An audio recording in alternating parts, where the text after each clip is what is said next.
In a small village in Rajasthan, 14-year-old Priya wakes before the sunrise. Every day she walks 6 kilometers to the nearest pond. She fills 2 heavy pots with murky water and carries nearly 20 kilograms back home. That is her routine. School, often missed, playtime, very rare. By noon, her back hurts, but the family still needs water for cooking, drinking, and washing. Priya's story is not unique. It echoes the lives of millions of girls around the world. Do you know why Priya has to fetch water? Because in 7 out of 10 households without water on the premises, it is the girls like Priya who do it.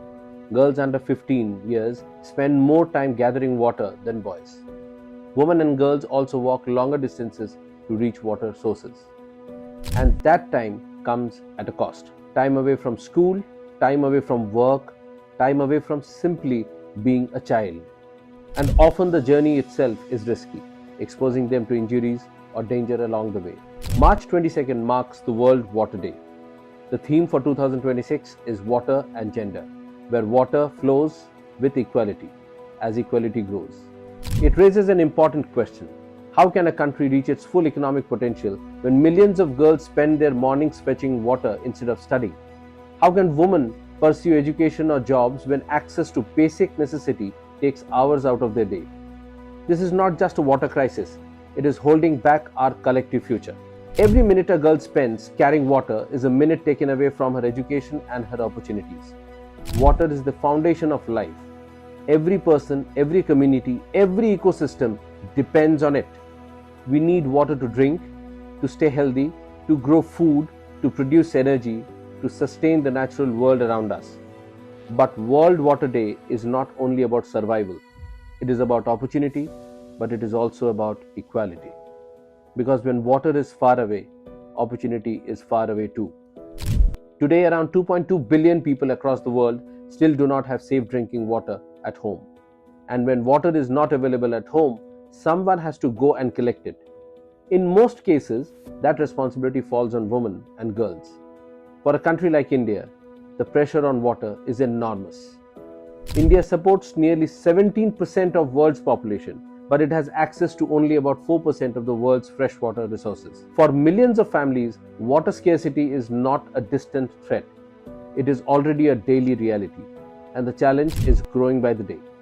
India's population is expected to rise from 1.4 billion today to nearly 1.7 billion by 2050, which means the real question is no longer whether India has been facing a water crisis or is going to face a water crisis.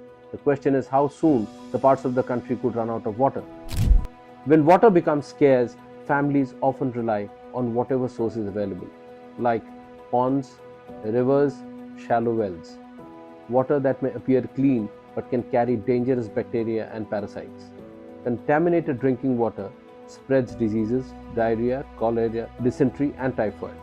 And diarrhea alone still kills around 1 million people every year, even though it is largely preventable with safe drinking water, sanitation, and basic hygiene.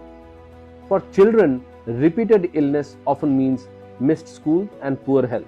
And for women and girls, the burden only grows. They collect the water, and when families fall sick, they are usually the ones who are caring for them. So the cost of unsafe water is not just measured in liters. It is measured in lost health, lost education, and lost opportunities. This is why the global community adopted Sustainable Development Goal 6, which aims to ensure water and sanitation for all. Within it, SDG Target 6 focuses on one simple but powerful goal. By 2030, ensure that everyone has access to safe and affordable drinking water. But governments cannot solve this challenge alone. Corporations also have a critical role to play, and here comes the CSR. By investing in water infrastructures, supporting community water systems, and strengthening WASH programs in schools and communities.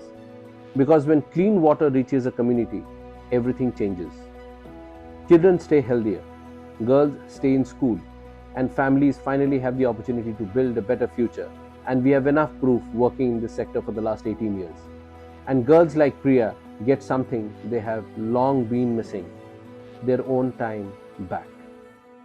Thank you, stay connected, and wish you all the very best.